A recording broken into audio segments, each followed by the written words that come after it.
transmisión. La Argentina realmente no le ha ido bien en la pandemia, no le ha ido bien, ha sido azotada muy duramente. Hoy por hoy estamos en el puesto 9º en cuanto a cantidad de infectados. Tenemos casos denunciados ante el CISA, 3.800.000, y posiblemente en cuanto a infectados reales tengamos el doble, 6 o 7 millones de infectados, y ya trascendimos, estos son datos de hace 2 o 3 días, trascendimos una cifra enormemente alta de fallecidos que es 80.000. Entonces, la pandemia se ha desplazado con motor ahora en el cono sur, básicamente. A nivel mundial tenemos 170 millones de casos, 3 millones y medio de personas fallecidas, y se ha avanzado en la vacunación de un modo tremendamente desigual. La desigualdad ha reinado en la distribución y acceso a las vacunas. Continentes enteros como África prácticamente tienen solo un puñado de vacunas, y las vacunas administradas están en el orden de los 2.000 millones. Eso involucra básicamente un 25% de la población mundial, aunque cuando uno analiza por países y suma Estados Unidos, suma el continente de lo que es Europa Occidental, India, China, básicamente tiene más del 60 o 70% de la totalidad de las vacunas aplicadas. Esta es la situación en Argentina hasta hace poquitos días atrás. Fíjense que esta es la primera ola que tuvimos en octubre del año pasado. Esto es la primera ola que tuvimos el año pasado. Este es el pico por las desprolijidades de fin de año, manifestaciones y reuniones incluidas, todo se paga, y esta es la nueva ola que empezó hace un tiempito, hace semanas atrás en la Argentina, con una pendiente tremendamente más empinada que la primera ola, y esta pendiente creemos que en gran parte se debe a la circulación de nuevas variantes virales que no existieron en la primera ola. En el último informe del Consorcio País, si yo sumo las variantes que son la variante P1 surgida de Manaos, junto con la variante británica, ambas más transmisibles y asociados a cuadros de más gravedad, dan aproximadamente el 50% del virus que circula en ambas, y los niveles de mortalidad realmente muy, muy elevados en la Argentina, y recién ahora comenzando a descender. Otros países, tipo Reino Unido y Estados Unidos, podemos sumar a Israel, Emiratos Árabes, dan cuenta de la eficacia de las vacunas para aplastar la pandemia, y ese va a ser nuestra perspectiva también, pero tenemos en el medio varios meses que van a ser 2 o 3 meses, creo yo, que van a ser muy, muy complicados, están siendo muy complicados, pero tenemos una luz. Si nosotros logramos cubrir a todas las mayores de 50 años con o sin comorbilidades, objetivo que podríamos cubrir en un mes y medio aproximadamente, realmente pasaríamos a un escenario de mucha mayor tranquilidad. Pero estas semanas que vienen van a ser muy complicadas y habrá que combinar cuidados, medidas de restricción y avanzar con la campaña de vacunación, que espero que podamos seguir manteniendo un ritmo de 350.000 vacunas diarias. Por fuera de esta introducción, que creo que siempre es importante, como no todos vienen del área de inmunología o han cursado inmunología, sabemos que si hablamos de respuesta inmune, porque a ese nivel impactan las vacunas, la respuesta inmune confluye en la respuesta inmune dos estrategias, dos sistemas muy interrelacionados, pero dramáticamente diferentes en cuanto a los mecanismos que usan para percibir las noxas y para combatirlas. Y hablamos de inmunidad innata e inmunidad adaptativa. La inmunidad innata no concierne directamente al tema de vacunas, entonces vamos a concentrarnos en lo que es la inmunidad adaptativa. Y la inmunidad adaptativa está mediada básicamente por dos tipos celulares, que son los linfocitos o células B y T. Solamente esos son los dos integrantes, que obviamente ahora los vamos a complicar un poquito. Esto para entender cómo funcionan las vacunas. Los que cursaron inmuno, esto no los va, en absoluto no les va a mover un pelo porque ya lo conocen, pero siempre conviene rescatar una cuestión central: cómo funciona la inmunidad adaptativa, que es una manera de comprender cómo funcionan las vacunas. Todos nosotros, toda persona, desde el nacimiento, desde antes del nacimiento, tiene millones y millones de clones. tanto de linfocitos T como de linfocitos B. ¿En qué se diferencian esos clones? En la capacidad de reconocer epitopes antigénicos. Reconocen distintos epitopes, es decir, uno que, por ejemplo, jamás estuvo infectado con el virus de la inmunodeficiencia, el HIV. ¿Tiene clones capaces de reconocer el HIV? Sí. Uno que jamás se infectó con Mycobacterium tuberculosis. ¿Tiene clones capaces de reconocer tuberculosis? Sí. Y yendo a SARS-CoV-2, que es lo que nos preocupa ahora, alguien que jamás se infectó por SARS-CoV-2, ¿tiene clones capaces de reconocer distintos epitopes antigénicos de este virus? Sí, los tenemos. ¿En qué consiste la respuesta inmune? Básicamente, la adaptativa es cuando ingresa el virus, en este caso SARS-CoV-2, todos aquellos clones B y T que tenemos dando vuelta en sangre, en órganos linfáticos secundarios, que no son capaces de reconocer la noxa, el virus, no les pasa absolutamente nada. Pero aquellos poquitos clones, muy poquitos, uno en 50.000, uno en 200.000, que son capaces de reconocer algún epitope de SARS-CoV-2, se expanden. Es decir, comienzan a proliferar. 1, 2, 4, 8, 16 y entonces a partir de cada miembro integrante de ese clon, en un par de semanas vamos a tener miles y miles de células hijas. Esto que es la expansión clonal y la memoria inmunológica son dos características privativas de la respuesta inmune adaptativa y en este sentido trabajan las vacunas, básicamente amplificando estos clones, tanto linfocitos B como linfocitos T. Ahora, los linfocitos B es algo fácil. El linfocito B se diferencia a plasmocito, básicamente en médula ósea, y produce toneladas de anticuerpos.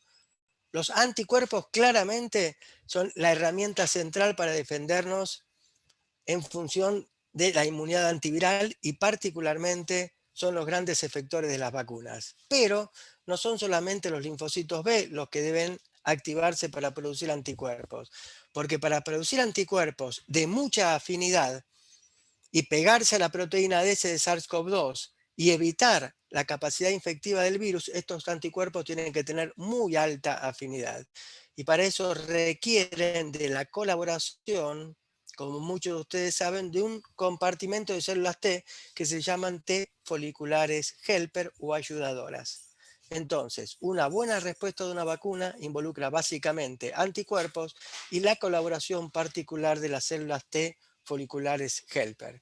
En mucha menor medida la acción de los TCD8 citotóxicos, que en inmunoterapia pasiva es importante, pero en vacunas básicamente o centralmente son los anticuerpos y las células T que colaboran con los B para producir anticuerpos.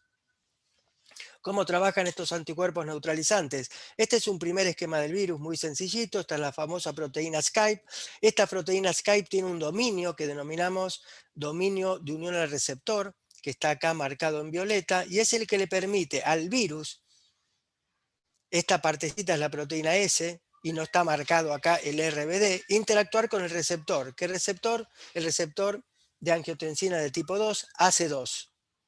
Y la interacción entre el virus a través de este receptor permite infectar, en primer lugar, el epitelio alveolar, el epitelio del pulmón. ¿Qué hacen los anticuerpos neutralizantes? Que es lo que queremos básicamente como vacunas, bloquean el dominio RBD. Y entonces este virus se convierte en un virus tonto. No puede reconocer su receptor y por lo tanto la progresión de la infección queda anulada. La prevenimos. Ahora bien, ahora bien, ¿qué es lo que pasa en ausencia de anticuerpos? No podemos combatir la infección y para eso tomamos un modelo. Siempre conviene tomar más que un modelo en ratoncitos, un modelo en personas. Y tomamos una patología, que es la enfermedad de Bruton. Es una enfermedad en la cual hay un defecto en la ontogenia, en la producción de linfocitos B, y el paciente no tiene linfocitos B, por lo tanto no tiene anticuerpos. ¿Qué les pasa a los pacientes de Bruton, que ya tenemos varios en literatura, cuando se infectan por SARS-CoV-2? Resuelven la infección.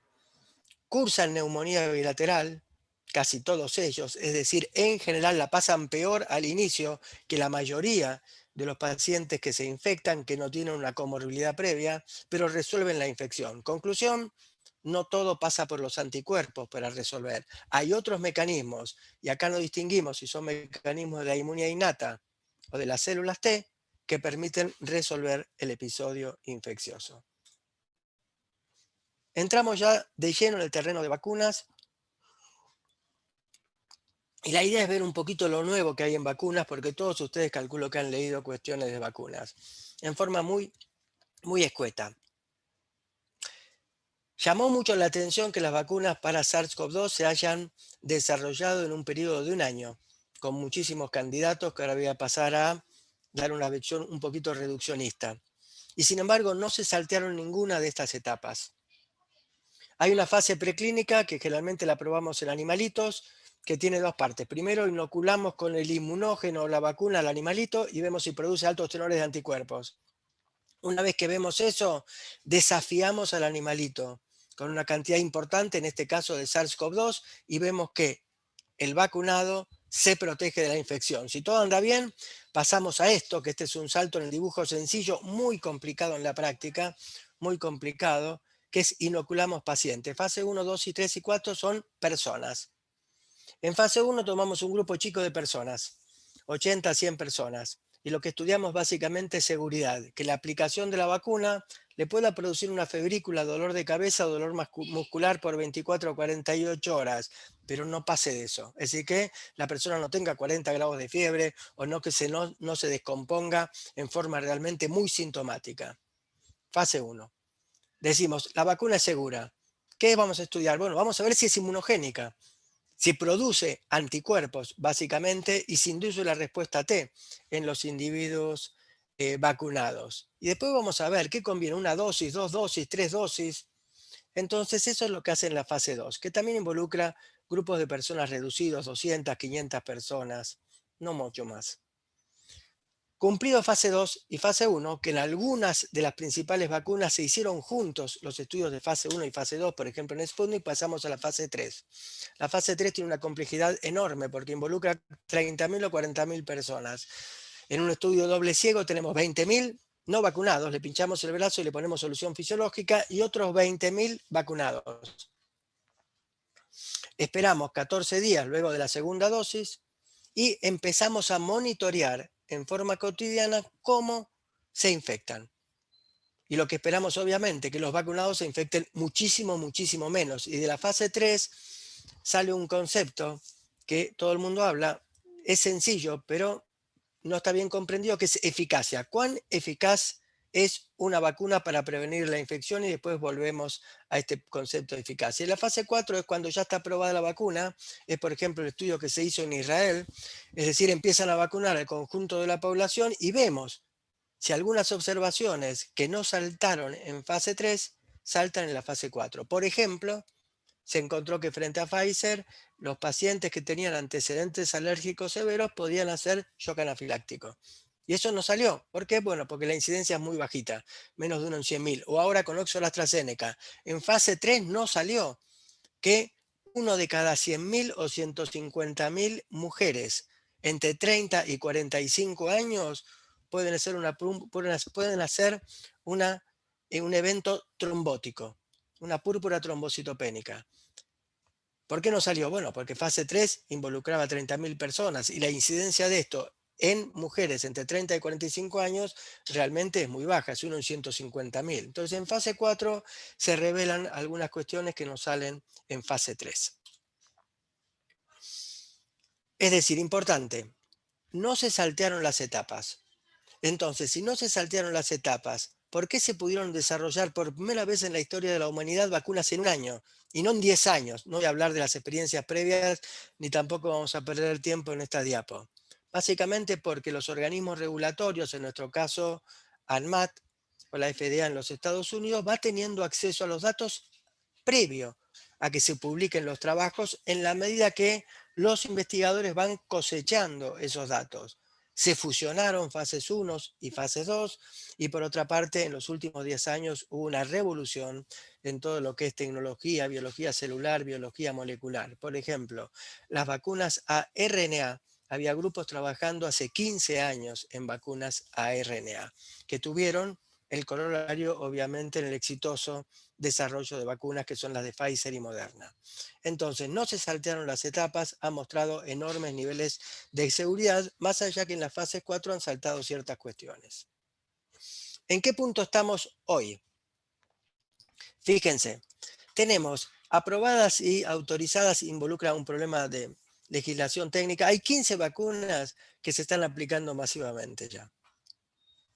Ahora, por fuera de eso, fíjense, tenemos 50 vacunas que están en fase 1, 37 en fase 2, 27 en fase 3. Es decir, que tenemos más de 100 vacunas que están avanzando y algunas poquitas, muy poquitas, fueron abandonados. Es decir, que el desarrollo de las vacunas ha sido muy, muy exitoso.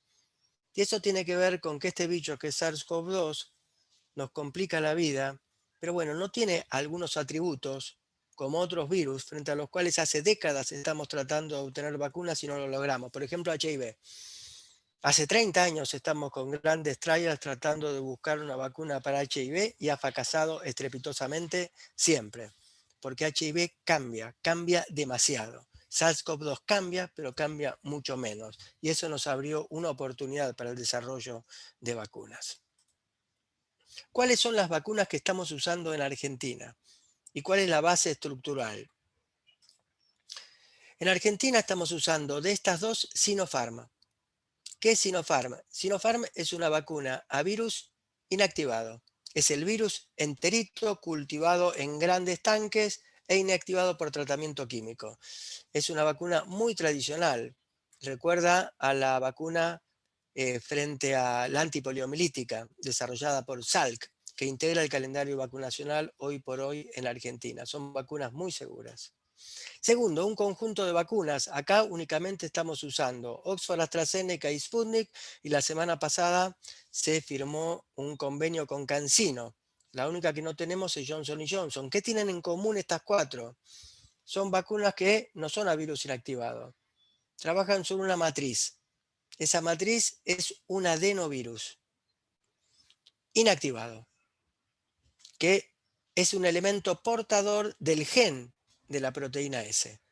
Ese adenovirus es endocitado, el gen en algún momento se transcribe, se traduce y ahí tenemos la proteína S, que es el inmunógeno.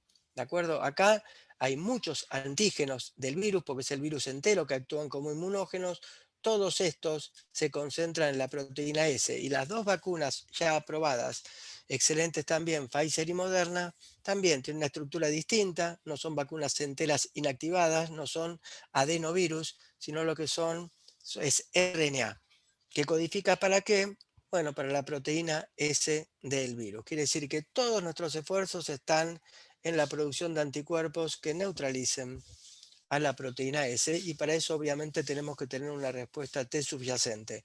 ¿En qué se diferencian estas vacunas? Oxford AstraZeneca es un adenovirus de chimpancé el que porta el gen S. Johnson Johnson es un adenovirus humano que es el 26. CanSino es una dosis, es el adenovirus 5 que porta el gen, y Sputnik son dos dosis con un esquema original, el adeno 26 primera dosis y el adeno 5 en la segunda dosis. Todas estas vacunas han demostrado niveles muy, muy importantes de seguridad y niveles muy importantes de eficacia. Eficacia. ¿Cómo calculamos la eficacia? Cuando se habla de la eficacia de esta vacuna es del 80%. No implica que el 80% de los pacientes vacunados no se van a infectar. Eficacia siempre es un término relativo que compara el grupo vacunado con el grupo placebo. Ejemplo, tengo 10.000 personas, 5.000 grupo placebo y 5.000 vacunados. Termina el estudio de fase 3 o hay un interín de la fase 3 y me pregunto, ¿cuántos fueron infectados en cada grupo? Y lo que tenemos que hay 80 en el grupo placebo se infectaron, fíjense que el número es el mismo, y 20 en el grupo vacunado. ¿Qué eficacia tiene? Bueno, la pregunta es, es una regla de 3 simple, ¿qué porcentaje representa 20 sobre el 80? 25%. Entonces, la eficacia es el 75%. Entonces, así se calcula la eficacia. ¿Qué significa ese 75%? Que alguien vacunado tiene una chance 4 veces menor que uno no vacunado de contagiarse. Y si es un 90%, esa chance va a ser mucho menor. Es importante hablar de esto. La eficacia de las vacunas que estamos usando es mayor que la eficacia frente a otros patógenos. Por ejemplo, la eficacia de la vacuna antigripal no llega al 60%. La eficacia de cualquiera de estas vacunas es superior. Ahora, vayamos a una pequeña historia. ¿Quién es el que primero publica resultados de fase 3? Pfizer. Y habla de un 95% de efectividad, luego de un esquema de primera y segunda dosis. ¿Qué es lo que ellos vieron en el interín de fase 3? Tuvieron 170 casos confirmados, sobre 43.000 participantes, dividido en partes iguales en placebos y en vacunados. 170 casos confirmados, pero ¿cómo se distribuyeron en el grupo placebo y vacunado? 162 en el grupo placebo y solo 8 en el vacunado. Y de ahí sale el 95% de eficacia. Y este es el trabajo donde se publica en New England. Interesante señalar que el que encabeza esto es un inmunólogo argentino, un médico infectólogo pediatra, que es Fernando Pollack. Un trabajo muy, muy bueno. ¿Por qué lo encabeza Fernando?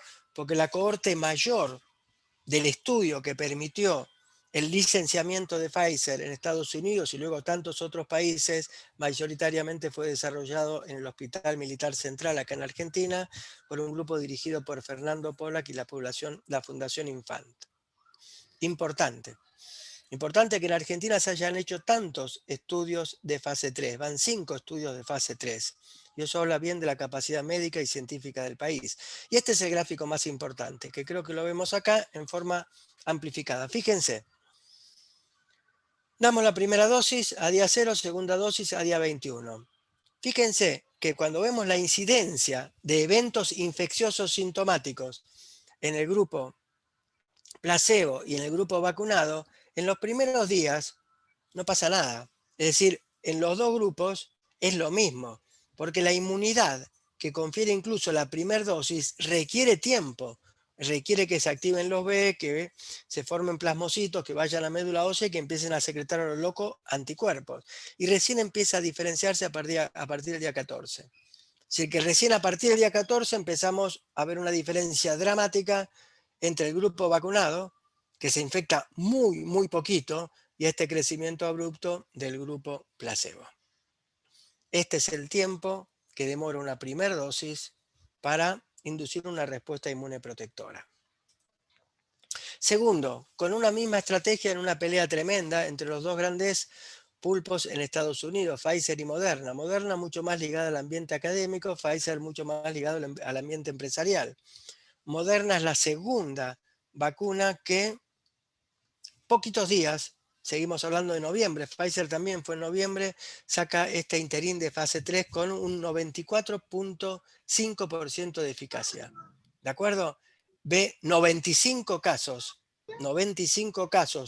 infectados en toda la población de estudio, 90 casos en el grupo placebo y 5 en el grupo vacunado, y eso da una eficacia muy similar de Pfizer.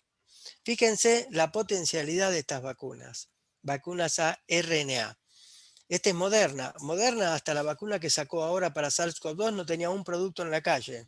Nada, es una compañía ad hoc que venía investigando. Fíjense, a partir de los últimos meses, 7, 8 meses, ya tiene no solamente para SARS-CoV-2, para citomegalovirus, para Zika, para metaneumovirus, para virus sincicial respiratorio, para virus influenza, para virus Epstein-Barr, en distintos avances, distintas vacunas a RNA para distintos agentes infecciosos.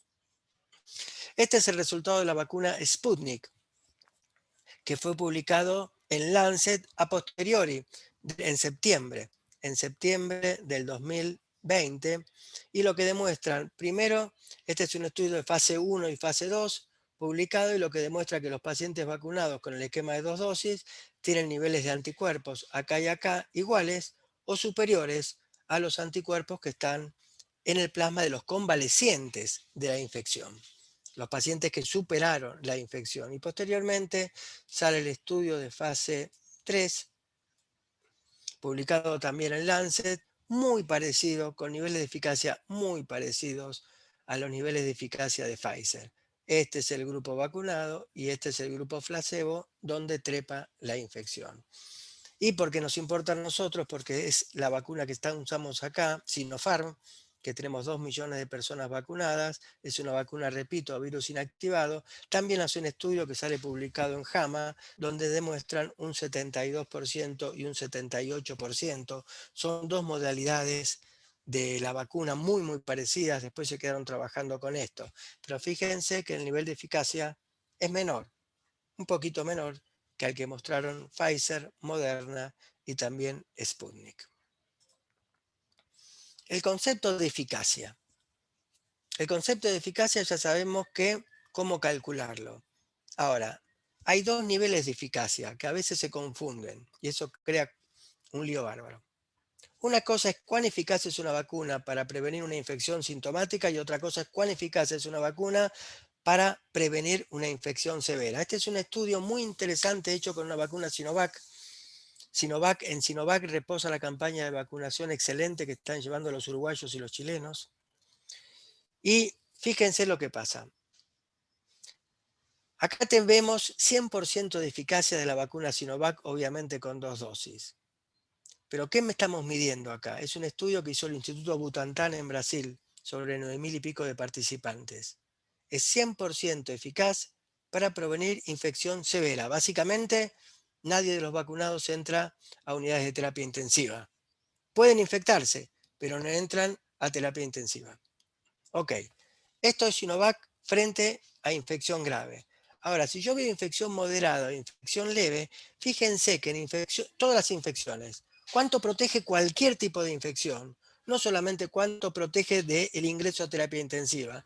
Baja el nivel de efectividad 50%, a 50%. Entonces, ¿el tipo vacunado va a estar muy seguro de no ingresar a terapia y de padecer una infección que no sea severa? Sí, muy. No va a ser el 100% porque hay estudios posteriores que demuestran que no es el 100%, pero va a ser altísima. Pero le va a costar más prevenir cualquier tipo de infección teniendo en cuenta también infecciones leves o moderadas. Y en esto reside la dificultad, en parte, que está teniendo Chile y Uruguay para tener porcentajes enormes de vacunación y les cuesta aplazar a la pandemia, porque les cuesta reducir notoriamente la transmisión, básicamente el evento de transmisión de la infección viral. Entonces, cuando hablamos de eficacia hay que preguntarse, ¿qué eficacia tenés en una vacuna para prevenir infecciones severas o para prevenir cualquier tipo de infección? Y los números son diferentes para cualquier vacuna. Ahora, en la Argentina, siguiendo el modelo de Reino Unido, cambiamos la estrategia. Porque hoy por hoy la estrategia de Oxford AstraZeneca en su momento era una primera dosis y una segunda dosis a los 21 días. Y sin embargo, Reino Unido cambió eso. Y fíjense que cuando cambió esa estrategia, en vez de dar la segunda dosis a los 21 días, lo daba a los 3 meses, la eficacia no se vio comprometida. Incluso en este estudio ven que hay un aumento de eficacia del 55 al 80%. Es decir, que la estrategia en un escenario de pocas vacunas para ampliar la cobertura con una primera dosis es una estrategia correcta. No para todas las vacunas. Es correcta para Sputnik, que la estamos utilizando, y es correcta para Oxford AstraZeneca. No sería correcta para Sinopharm, que es una vacuna virus inactivado, y por eso, luego de algunas dudas, en la Argentina Sinopharm volvimos al esquema clásico. Primera dosis de Sinopharm, segunda dosis de Sinopharm a los 21 días, y no hacemos como en Sputnik y Oxford AstraZeneca, que esperamos hasta los 3 meses. ¿Cómo responden a la vacuna los individuos previamente infectados? ¿Se deben vacunar? Sí, se deben vacunar. Y este es un estudio que hicimos nosotros, el Instituto Leluar, gente de provincia de Buenos Aires, para ver la complejidad de esto. Y tuvimos una buena noticia, para darle alguna buena noticia a los infectados. Acá tenemos dos grupos, y acá lo que medimos es título de anticuerpos antiproteína S. El grupo 1 son no infectados, por lo tanto no tienen anticuerpos. Con la primera dosis los niveles de anticuerpos trepan de acá a acá y con la segunda dosis de acá a acá. El grupo 2 son personas que han sido infectadas y ya se recuperaron. Y entonces tienen un nivel de anticuerpos variable. Hay algunos que no tienen prácticamente nada y otros que tienen muchísimo y muchísimos en el medio. Fíjense lo que pasa con la primer dosis. Primer dosis aumenta a niveles muy superiores respecto de los no infectados que tuvieron el esquema completo de 2 dosis. Conclusión, y después la segunda dosis no les aumenta más.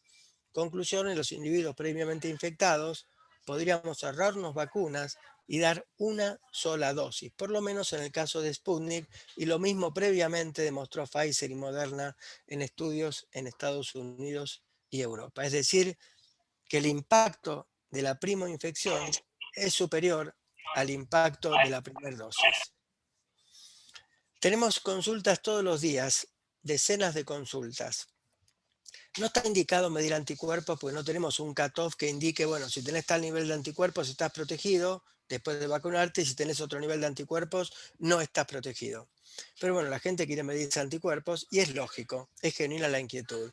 Y entonces tenemos muchísimas consultas de gente vacunada, se me dio anticuerpos, le dio negativo, eso quiere decir no se lo convertí, se pregunta, ¿estoy protegido sin tener anticuerpos? La respuesta es sí, porque se indujo una respuesta de memoria, tanto de células B como T, pero no sabemos cuál es el nivel de protección. Evidentemente, si desarrollaste anticuerpos, vas a estar más protegidos, pero siempre, aun cuando no se lo convertís, vas a tener un nivel de protección mayor que el no vacunado.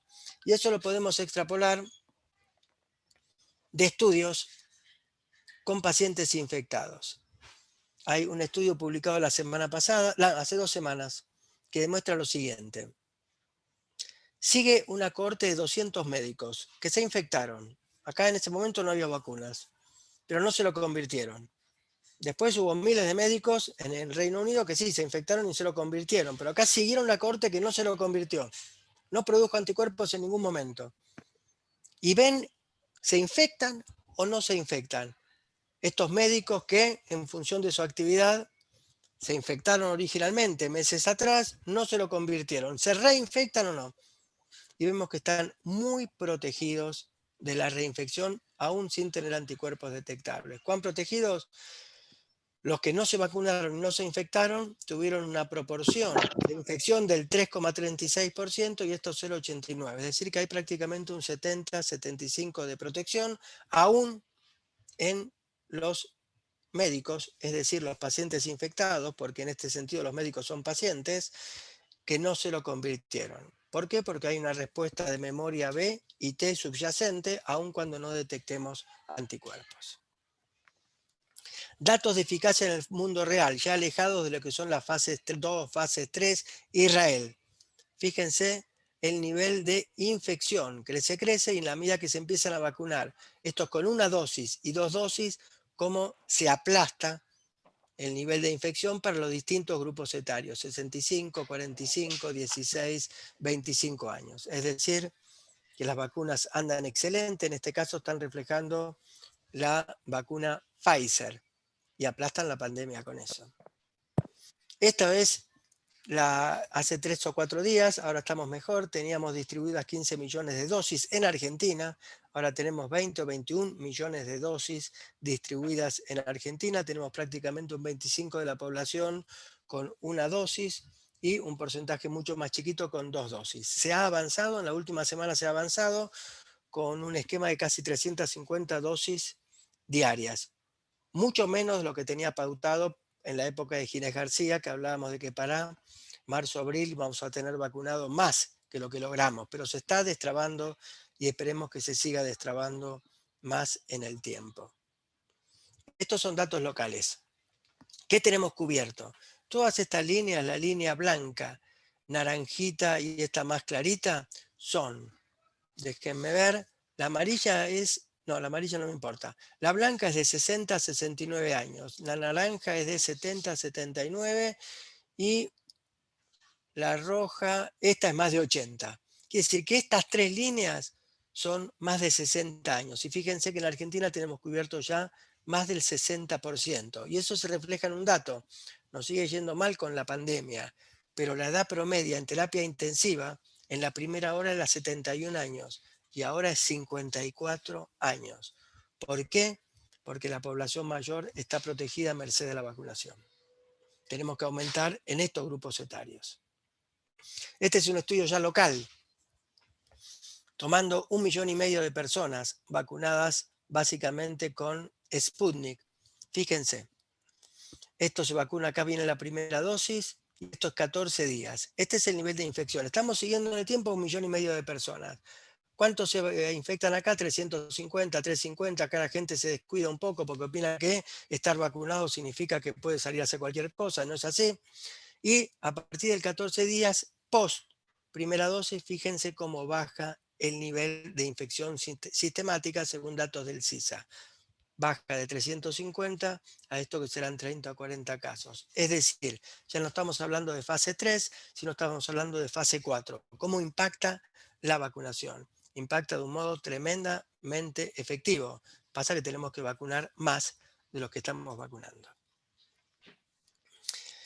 Este es un estudio que está por publicarse ahora, básicamente de gente de la Facultad de Ciencias Exactas Naturales del Ministerio de Salud de la provincia de Buenos Aires, que quiere concretar qué nivel de efectividad tuvo en la Argentina. Tiene mucho que ver con el gráfico anterior. Entonces, básicamente siguen 30.000 personas que han sido vacunadas entre 70 y 79 años, tienen estas personas, y otras que no han sido vacunadas. Es un estudio que se hizo meses atrás, pero se analizó y se terminó de precisar ahora. ¿Qué nivel de efectividad vemos ahora en la calle en concreto? Bueno, el nivel de efectividad de la primera dosis es del 77,75% de protección en infecciones globales, 88% en internaciones hospitalarias y 89% en muertes. Fíjense que no estamos de 100% en muertos, porque de hecho con personas mayores vacunadas con primera dosis y segunda dosis de Sputnik tenemos personas fallecidas. Entonces la eficacia no es del 100% frente al parámetro de mortalidad, pero igualmente es una eficacia enorme. Estas personas vacunadas tienen al menos 10 veces menos chance de padecer una infección severa respecto del grupo no vacunado. ¿Por cuánto tiempo dura la inmunidad? No lo sabemos. No sabemos por cuánto tiempo dura la inmunidad. Hoy por hoy, en la cabeza lo que tenemos es que la inmunidad va a durar 1 año y va a haber que vacunarse anualmente como lo hacemos contra la antigripal. Pero también hay trabajos interesantes que dicen que la inmunidad puede durar mucho más. ¿Por qué? Porque la inmunidad no se mide solo por anticuerpos circulantes, sino también por células B de memoria y células T de memoria. Y las células B de memoria sabemos que persisten más tiempo. Y las células T de memoria tienen una ventaja. ¿Cuál es la ventaja que tienen? Que son más promiscuas. Entonces a las nuevas variantes les va a costar mucho más evadir la acción de las células T que la acción de las células B. Entonces, ¿cuánto dura la memoria? No lo sabemos. Por eso es tan importante lo que acaba de montar Gabriel Rabinovich en el IBIME, que es una plataforma de estudios de la respuesta T. Porque tenemos que ver respuesta B, que la medimos por anticuerpos, pero también respuesta T, que es un poquito más complicada. Tanto las determinaciones como el análisis de los resultados. Estas son las variantes que tenemos. En la Argentina han entrado todas las variantes, pero tenemos 2 que no tienen circulación comunitaria y esperemos que no la tengan por un tiempo, que la variante india ha entrado. 2 chiquitos hace un mes que vinieron con sus familias de Nueva York, porque no, cuando hablamos de variante india que nos preocupa tanto y que le preocupa tanto a los ingleses, no estamos hablando de un vuelo que viene de la India. El 6% del virus que circula en Estados Unidos es la variante india, y esta variante india está creciendo mucho en Reino Unido. Es la que está traccionando nuevamente hacia arriba la incidencia de la infección. Y la variante sudafricana también las hemos detectado, pero en estas 2 no hemos encontrado circulación comunitaria. Por el contrario, la P1, la de Manaus y la de Reino Unido, da cuenta del 40 o 50% del virus que circula en ambas. Del 40 o 50%. Una barbaridad. Una barbaridad.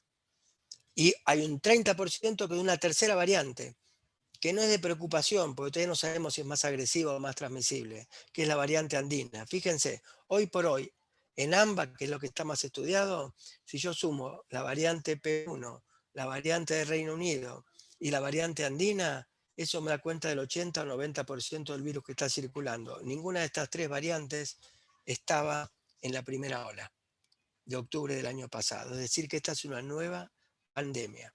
Evaden la acción protectora de las vacunas, ahora vamos un poquito a eso.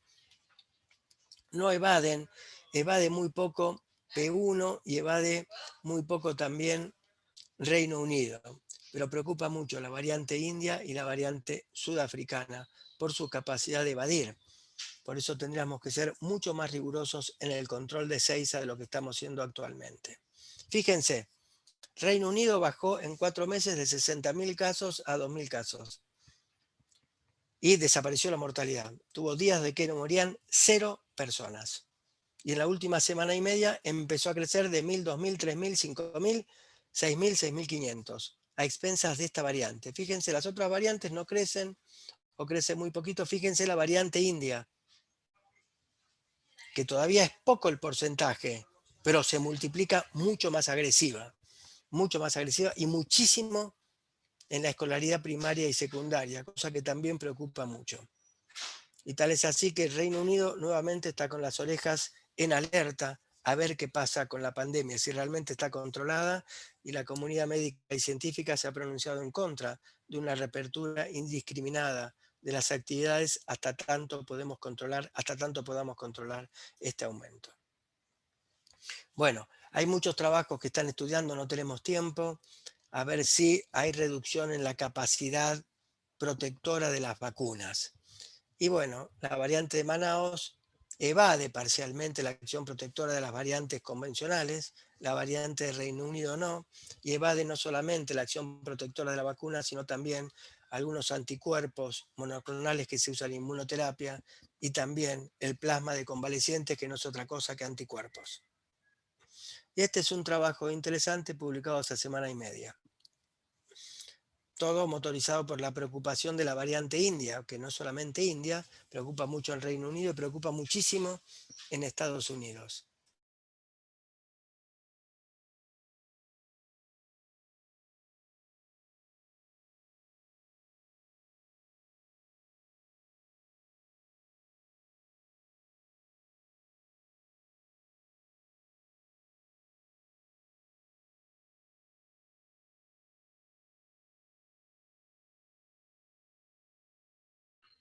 Y se cortó, parece, la comunicación.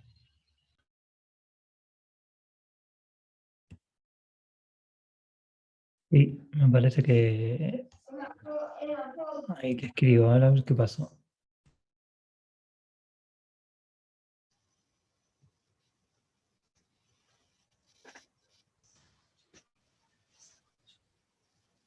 Se interrumpió, ¿no? Se interrumpió. Diego, o alguien me dice, sí, porque estoy en Facultad de Medicina y a veces se nos corta un poquito. ¿Se interrumpió hace mucho o ya tenía planteada esta diapositiva? A ver, compartí de nuevo pantalla porque se perdió el... Ah, esperen. Esperen que No, tengo que volver a compartir pantalla.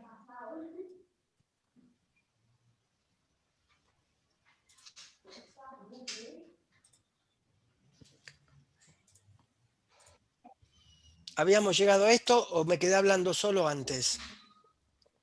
Una diapo antes. no, Esta. Cuando mostraste el trabajo Esa, de Sí. la India, de Ok, la ok. variante india. La variante india, perfecto. Entonces, este es Creo el que es la trabajo. anterior, justo. Ok, esto lo único que implica esta diapositiva es que frente a la variante de Manaos, que es una que circula acá, hay una evasión relativa de la respuesta inmune, pero es una evasión relativa, muy relativa. Es decir, la variante de Manaos no escapa fuertemente a la acción protectora de las vacunas, ni tampoco a anticuerpos monoclonales que se usan en inmunoterapia, que hay 2 grandes compañías, Regeneron y Lilly, en los Estados Unidos. Y este es un trabajo importante, porque es lo que tenemos que prepararnos. Este es un trabajo que está como preprint, pero de un grupo excelente, así que seguramente será publicado en las próximas semanas, cuya conclusión es esta. Entonces repito esto porque me quedé hablando solo. Si yo tomo la vacuna Pfizer, mostró 88, con las 2 dosis, 88% de efectividad frente a infección sintomática por la variante india. 1617.2 es la India. Obviamente siempre 2 semanas después de la segunda dosis. Esta efectividad es 88 contra la India y 93 con la británica. Es decir, que hay un compromiso de efectividad, pero menor, con las 2 dosis de Pfizer. Fíjense con Oxford AstraZeneca, que la estamos usando nosotros, y es el grueso de la campaña de vacunación en el Reino Unido. Con las 2 dosis tiene un 60% de efectividad frente a la variante india y un 66% de efectividad frente a la variante británica. Baja. Quiere decir que Oxford AstraZeneca es menos efectiva que Pfizer, cosa que ya lo sabíamos. Ahora, fíjense, y esto es importante para nuestro esquema, si empieza a circular la India. Ambas vacunas, tanto Pfizer como Oxford AstraZeneca, muestran un nivel de efectividad del 33%, bajísimo, con el sistema de una dosis. Entonces, tienen un 50% de efectividad contra la variante británica, pero solo un 33% de efectividad frente a la variante india, cosa que cuestiona si empezamos a tener circulación comunitaria el esquema que estamos empleando. Todavía no la tenemos, así que todavía ponemos las manos en el fuego, está bien el esquema que estamos utilizando, pero habría que hacer un control recontra estricto de las fronteras, que no entiendo por qué cuerno no se hace, porque en otros países lo que se hace es, persona que viene del exterior tiene que estar semana y media o 2 semanas en un hotel, aislado. No solamente a vos te da el antígeno, el test de antígeno negativo y entonces asumimos que no estás infectado. Es decir, que nuestras fronteras siguen siendo, y Ezeiza, demasiado porosos. Ya ha ingresado la variante india, no circula todavía. Y esto es una cosa, no está publicado, nosotros hablamos con los colegas de Brasil, es un estudio financiado por la Fundación Bill Gates en un pueblo chiquito del sur de Brasil. Vacunaron a todo el mundo. Todos los mayores fueron vacunados. Y los resultados, incluso con Sinovac, que de las que dijimos es quizás la que tiene un compromiso en su efectividad. Pero fíjense que la mortalidad cayó en un 95% y las hospitalizaciones un 86%. Es decir, que incluso ellos no tenían problemas con la variante india y tampoco con la sudafricana. En Brasil todo es la variante P1, es la variante de Manaus. Y las vacunas realmente hicieron desaparecer en este pueblo la pandemia. Un pueblo chiquito, así que fue muy fácil acotarlo, vacunar a todas las personas mayores y los resultados son espectaculares. Bueno, con esto damos por terminado la presentación está más o menos actualizada y hay muchas dudas que siguen estando planteadas. ¿Durante cuánto tiempo perdura la inmunidad? ¿Durante cuánto tiempo vamos a poder mantener una estrategia de primeras dosis y dilatar las segundas dosis? Se está haciendo hoy por hoy en Canadá y en Francia ya están combinando vacunas, Pfizer con Oxford AstraZeneca, y se ha visto que las respuestas son excelentes. ¿Qué pasaría si nosotros no tenemos el componente 2 de Sputnik en cantidad suficiente? ¿Podríamos comenzar a plantearnos combinar vacunas? Son todas preguntas que están planteadas y esperemos poder encarar las respuestas prontamente. Muchas gracias. Muchas gracias, Jorge. La verdad que buenísima la charla, como siempre. Hacemos 2 o 3 preguntitas porque sabemos que te tenés que ir en un ratito, así que... Tengo que dar un cursito muy